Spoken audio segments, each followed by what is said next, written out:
Welcome to Motherhood, Aligned and Assigned, where we help guide mothers from symptoms to solutions. We're Dr. Serena Coffman and Dr. Veronica Schiltz, nervous system specialists helping families discover the missing link in their wellness journey. Join us as we translate complex health challenges into simple, actionable solutions for you and your children. Because your family deserves to thrive, not just survive. 70% of women say that they experience stress when they're pregnant. Significant stress when they're pregnant, not just regular stress. Now, let's be real. I think being pregnant in 2025 and 2026 is not making it any easier. So let's talk about some relatable stressors that I see in my office a lot and that you and I experienced. Unexpected timing. Were you expecting Nevaeh? Or was she a surprise? She was a week early. Oh, well, like getting pregnancy. pregnant? My story is a little weird.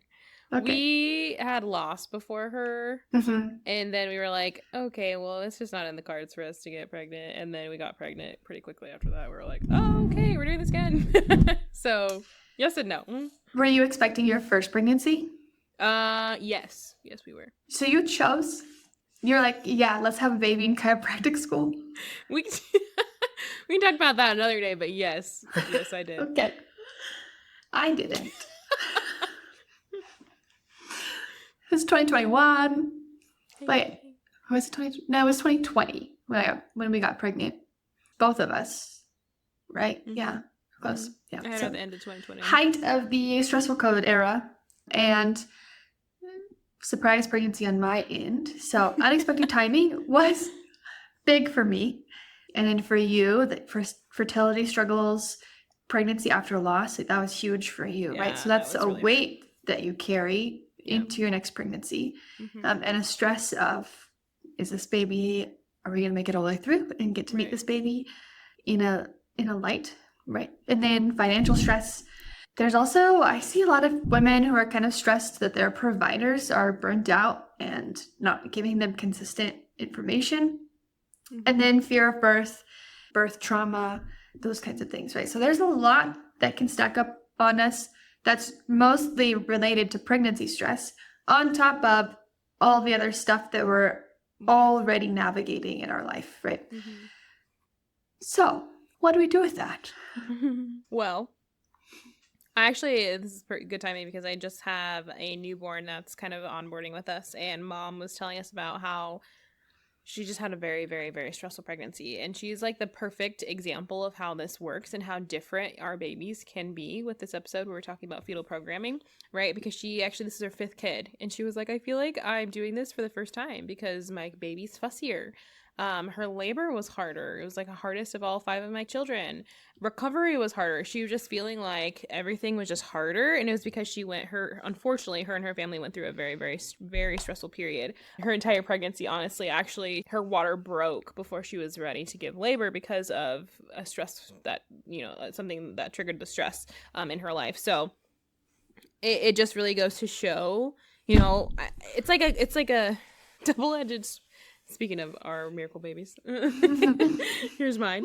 But it's interesting because it's hard to hear like, okay, the stress that you've gone through is shaping your baby. But it's also encouraging to hear because, prior to her stepping into a PX office, it would have been like, oh, some babies are just fussier and we don't really know why. And, it's normal and they'll kind of grow out of it. And that's actually the story she got from her pediatrician. And the pediatrician was like, this is normal. It'll just go away. And she's like, well, I've done this 4 other times. It's not normal. But it's encouraging because instead of being told by your pediatrician, oh, it's just, they'll kind of grow out of it. It's just, this is a normal thing that maybe you just got lucky the other 4 times, right?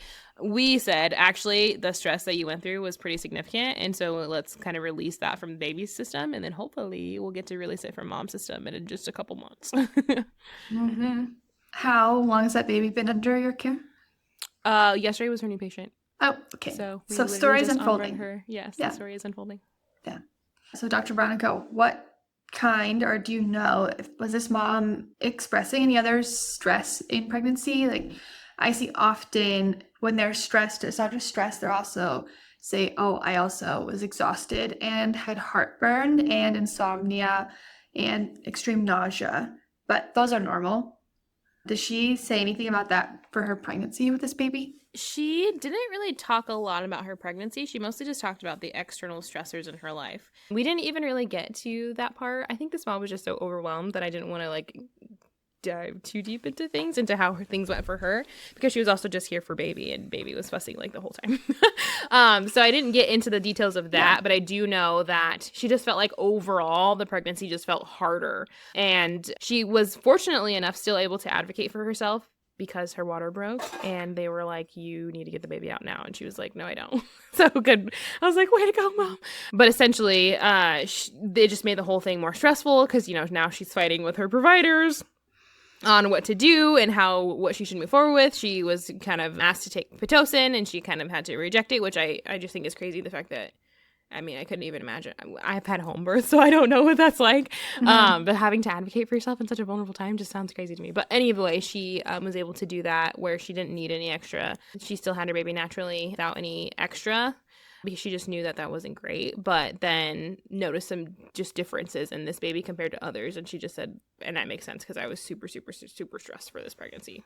Okay. So, I honestly think she's still kind of like a little bit wired from the whole thing, and she's just like a lot of those mamas that I get in, it's like this.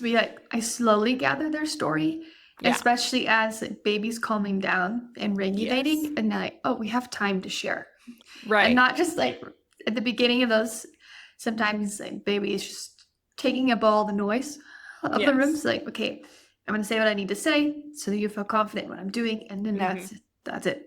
Yeah, exactly. So, but yeah, I've noticed, and I caught this for a new patient exam yesterday. She came in at 32 weeks. She's like, I had baby blues my last postpartum, and I'm starting to feel like my body is really hurting to the point of tears. And so she's like, I just need to be comfortable. And then she told me about like 3 different anxiety medications she's on, heartburn medication she's on, insomnia medication that she's on. Like, oh, like this, honey.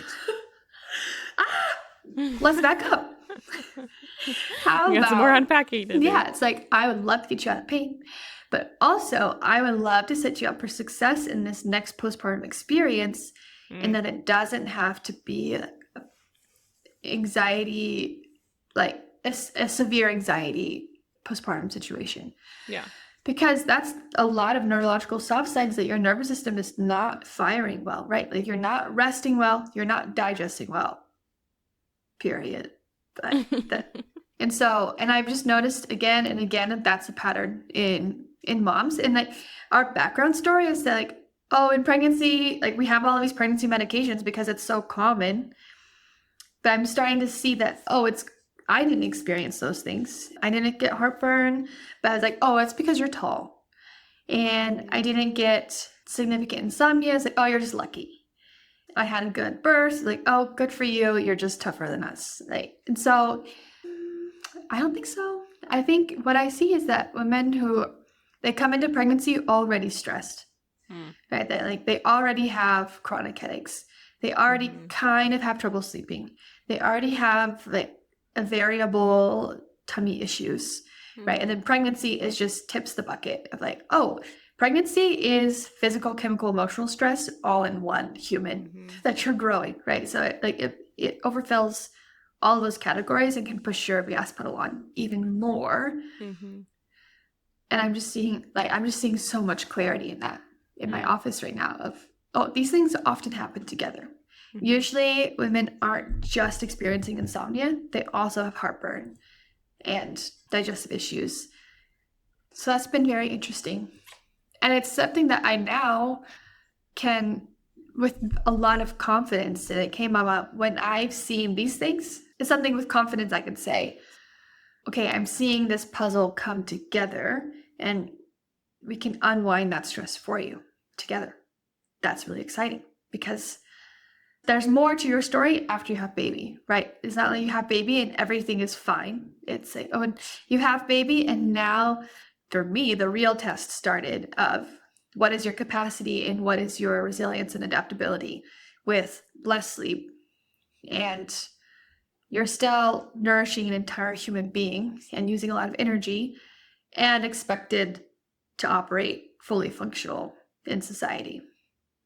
So yeah, I think you make a good point that, you know, there's times that I get patients after baby and it's like, oh, well, were you a good sleeper before? No. I've never been a good sleeper. You know, I've always had stomach issues, and we didn't talk about that because it was just like we were focused on the, you know, pregnancy, postpartum, but then we kind of peel back the layers and it's like, oh, you've actually always done this. And then we're also seeing baby for the fact that they're not eating or sleeping or pooping properly, right? And so it just goes to show how it's very easy to think it's genetics when it's really just a stress being passed down generation to generation, literally, physically.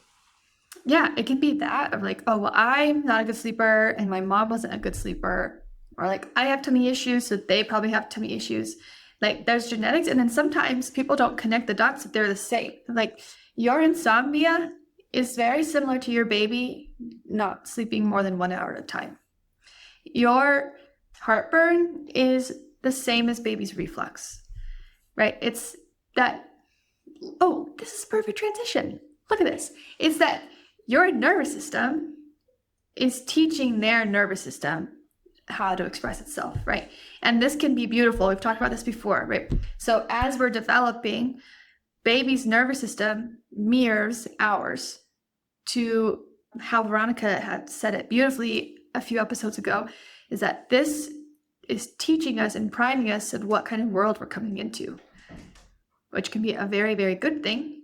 Or if you're not in a war zone, not necessarily a good thing. If it doesn't appropriately reflect the kind of world we're coming into, right? Your umbilical cord is not just a highway for nutrients for baby, but also it's a highway for stress signals and hormones, right? So the cortisol and adrenaline pumping into your body because you're pushed on the gas pedal, because your bucket is overflowed and you're stressed out and not eating, sleeping, pooping, digesting. Baby's getting those same hormones that are coming into your system, right? And so this chronic stress and elevated cortisol crosses the placenta, and that wires baby's brain, right? So baby's getting wired just as much as you're getting wired, and that becomes baby's baseline. And the good news is we can unwind that. We are presenting this concept because we have a solution. And by we, I mean your body has the ability to adapt, and your baby's body has the ability to adapt when we remove the stress that then gets stuck in their system.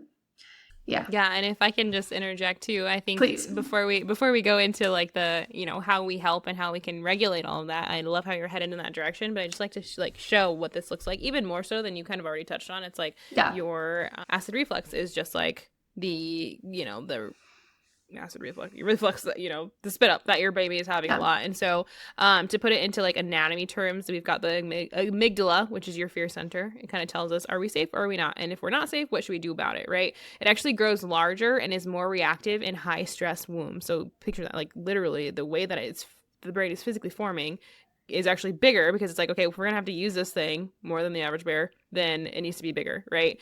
Our HPA axis, so we have HPA axis and HPG axis. We're not gonna get into the HPG just because that is the one we like, but we're talking about the one that is affected with stress, a stress system. It's wired to overreact. So it's a lot easier for the body to, once it's stressed, to stay stressed, right? Think about like, I don't know if you've ever been told this. I don't know if this is a real fact or not, but I was always told to leave the air conditioner on because it just takes so much more to like of your air conditioner to shut off and turn back on. And so if you just leave it on, it's more efficient. I'm not sure if that's really true, but that's what I think of when I think about the body, is like it doesn't want to take, it takes a lot more energy to start something than it does to maintain something. So I'm gonna just go ahead and just like keep the body at a stress state to essentially be more efficient at being stressed, right? And then we have the vagus nerve, which development gets altered in the womb in high stress state. So we've got poor vagal tone. So this is things like digestion. This is what your vagus nerve is responsible for: digestion, sleep, immune function, emotional regulation. And now we've got a baby that was born with a larger amygdala, a wired HPA axis, a vagus nerve that's not with poor tone, And then we're like, where did this ADHD and anxiety and sensory processing disorder and asthma and allergies come from? Well, it's been kind of brewing all along in the womb with that stress state. And so this analogy here is like, it's like laying a foundation with cracks before the house is built. You can remodel all you want, therapy and medication and all these things, but the cracks affect everything, and they're going to be there until you fill them in. And that's what specialized chiropractic nervous system care does for you. Yeah. Do you think our listeners are interested in knowing what HPA axis means? I feel like it could be a whole episode. Yeah. But you could briefly touch on it. So H is the hypothalamus, P is the pituitary, and A is the adrenals. And the other one, Dr. Veronica was talking about, the HPG, so hypothalamus, pituitary, gonads, right? So our nervous system kind of splits into two. So if we're on the brake pedal, we're more able to tap onto our reproductive hormones, those gonads. So a gland in our brain, the hypothalamus, can tell another gland in our brain, that the pituitary, that it should produce a certain type of hormone for a certain situation. When we're stuck on the gas pedal, we're stuck with the adrenals, right? Our nervous system, our brain is telling the glands that, hey, we're stressed, and so we need to be prioritizing our adrenals and pumping out cortisol and adrenaline.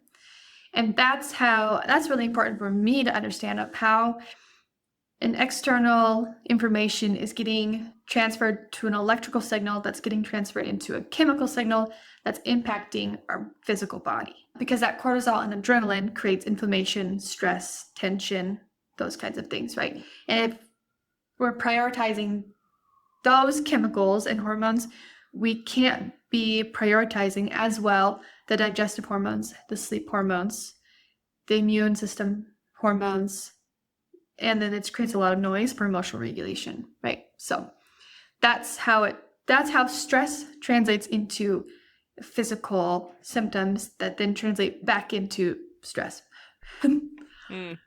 Yeah. The more you know. The more you know. So this is what we mean when we say like this perfect storm is taking place, right? So before birth, we kind of already talked about that. What are you going through in just life in general, right? A lot of people are like, I just want to have a baby, and they get pregnant, or they don't, or they have loss, right? There's all kinds of journeys that it takes to get to having a baby. So you already have a depleted nervous system going into it. And then during pregnancy, now you have pregnancy stress, which is like all kinds of other stuff. I don't know about you, but I was terrified to have a baby the first time. Like, this thing has come out of me. What do you mean? So much research. I did so much research. I did not. Unfortunately, probably could have done more, but I was like, we'll just see how this works. And it did create a lot of fear. So all that to say, I don't know if other moms can relate, but I don't know. I think like we hear, the fear of stress and I feel fear of stress, fear of labor, and the unknown, right? Pregnancy brings so much unknown, and that alone is just very hard. Yeah, it's bizarre that it's like this insane thing is going to happen to you, and you don't know when and how. Yeah, but or where, or how. Yeah, exactly. Yeah. So, then your relationships change. You change. Like there's just so much stress, and so we have the before stress, we have the during stress, we have the after stress. Now you have a whole human to take care of forever. Mm-hmm. And so then we start to see things like colic, constipation, sensory activities, ADHD, anxiety, behavior. And then unfortunately we have providers who are like unaware of this kind of journey, this simmering pot that's kind of underneath everything. And you hear things like, don't worry, they're going to grow out of it. But what we know to be true is they don't grow out of anything, they grow into it. And so again, I feel like episodes like this are just heavier because it's like, I don't know. I feel like maybe this is just my own thoughts, but I just feel like anytime I talk to a mom about it, it's like, well, great. Now I have to worry about my stress causing more stress for all the stress in my family. And it's like, no, it's just, yes, it does feel that way at first, but it's such an encouraging and empowering thing when you realize all it is stress and we can remove it and then you can thrive. So yeah, I've actually been worried about that and and communicating it very much so with grace to moms, and they're like, oh no, you don't have to tiptoe. I was stressed. That's just life. Like, that's how it was. Like, what do we do now? That too. yeah I think a lot of moms listening to this, they, oh, okay, because for me, when I understood that my stress levels would impact my baby in my birth, I said, okay, my grades are going to have to take a back seat. Like, I'm going to choose to not be stressed. Right? I am going to actively choose to perceive my world differently. And yeah, my grades did take a hit that the rest of my career in chiropractic school, right? Because I had to choose sleep over staying up till 2 a.m. for the millionth exam.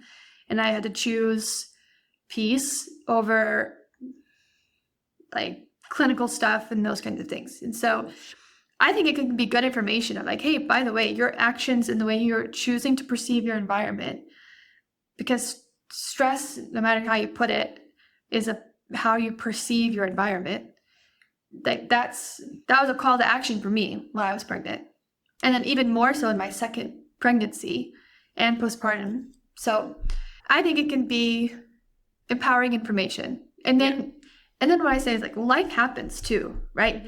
Like a lot of moms that come to see me are like, well, we moved in the middle of my pregnancy. Like we're not going to just not, like my husband was moving. We were going to move. Okay, so that happened. Yeah. And now let's do something about it. Right. Right. So. Yeah.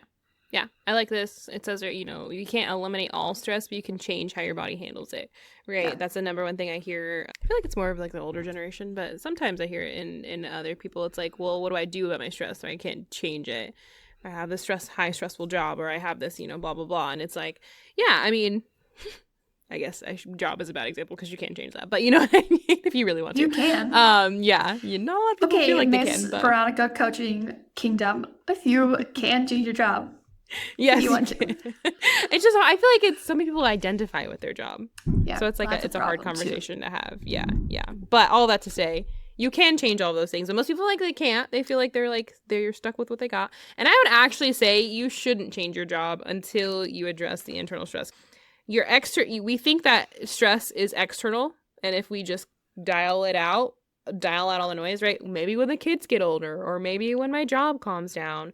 And then they find that if all that even does, if it ever does, get to that point, they're still stressed about something else, right? Yeah. Because they never release the stress from within. So, a very common thing I'm pointing out with people that are well into their care plans or in wellness is, hey, you have the same job as when you started your care plan, and now you're coming in to me like much less often. You're coming in like, oh, I'm so stressed, right? It's like you have the same environment, and your perception of it is no longer threatening, right? Because you're adaptable and you have capacity. That's what we want here, right? The pregnancy is going to take a hit on your body, but you are designed to be adaptable and to do a dang good job of growing a baby. Yeah. So I feel like all of that to say is, you know, if you are either looking to get pregnant or already pregnant, or just recently had a baby a long time ago, the cool thing too about this is that it's never too late to get started, right? Like I was talking to that mom who had a 2-month-old, and some lights where I could tell some like bells were ringing when it's like, oh, I'm also stressed, right? But I've had, you know, moms of 8-year-olds come in and they're like, oh, I've been stressed for this, you know, amount of time. And so it's like kind of like what Dr. Serena called it, this call to action of more, of better, of you've already done a great job, mom, of making it this far, of growing a baby, or you're currently growing a baby, or you're about to grow a baby. You're already doing your very best. And we celebrate you for that. And what would it look like to have more resiliency and more adaptability, and to look at things not as this heavy, hard stuff, but to look at things as opportunities for growth and connection and empowerment. And so that's pretty much all we're inviting you into with our care here. Yeah, that's it. Simple. Easy peasy. So your baby's nervous system is being programmed right now, or it was, you know, when you're pregnant. And you have more power in that than you think. So if you are even a little bit curious or feel like maybe you have some stress you'd like to get rid of, go ahead and kind of go to the show notes and either book an appointment with me or Dr. Serena, or use that. I think we have the link to the PX Docs in general to find a PX Doc near you. The reason we stand by PX Docs as a whole, even though, you know, we're in literally different states. You're in Idaho, I'm in Iowa, which I think is always funny. I just bought a sticker that's shaped of Iowa that says, or shaped of Idaho that says Iowa, because we get mixed up all the time. Yeah, we do. I always get, I think, I didn't see this on a sticker, but I saw it somewhere where it was like, not the one with the potatoes or the corn. But all that to say, we practice in very different states, but we believe in very similar things in our offices, because there's not a lot of doctors and providers out there who are trained in this specifically. It's something that we feel is the foundation to wherever else you want to go. And so it starts with getting a scan in the office. We've talked about insight scans multiple times. I'm sure you'll hear us talk about it again. But just go check out. Go get your consult done. Go get a scan done. And at the very least, what I like to say is even if all you do is get a scan, you now have more information about your brain than you ever did before. And so that right there is, a powerful, powerful step in the right direction. I'll pray us out.